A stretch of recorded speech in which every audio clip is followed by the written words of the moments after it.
Jubilee హిల్స్లోని పెద్దమ్మ temple దగ్గరికి అయితే వచ్చేసాము. మా సారు మా మేడము ఎవ్రీ ఇయర్ ఇక్కడ పూజ చేయిస్తారు. బోనాలు అమ్మవారికి బియ్యం పోయడము ఏటలు కూడా ఇక్కడే చేస్తారు. ఫుడ్ కూడా అన్నీ ఇక్కడే ప్రిపేర్ చేయిస్తారు. బోనాలు అయితే రెడీ అయిపోయినాయి. చూడండి మా సారు మా మేడం వాళ్ళందరూ బోనం తీసుకొని వెళ్తున్నారు గుడి దగ్గరికి. దర్శనం అయితే చాలా బాగా జరిగింది. ఇంకా మేము దర్శనం అయిపోయిన తర్వాత బయటకు వచ్చేస్తున్నాము. గుడి చూడడానికి చాలా అంటే చాలా బాగుంటుంది. మీరు అందరు వెళ్ళి కూడా దర్శనం చేసుకోండి.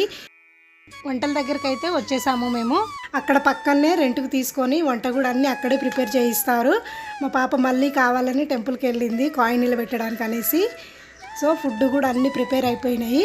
చూడండి వెజ్ నాన్ వెజ్ అన్నీ ప్రిపేర్ చేయించారు. గుడి దగ్గర కదా చాలా అంటే చాలా బాగుంటుంది. ప్రశాంతంగా కూడా ఉంటుంది. సో ఫుడ్ లంచ్ అయితే చేస్తున్నాము. ఇంక మేము అందరం కూర్చొని. మా వీడియో నచ్చితే లైక్ చేయండి, షేర్ చేయండి, సబ్స్క్రైబ్ చేయండి. Thank you for watching.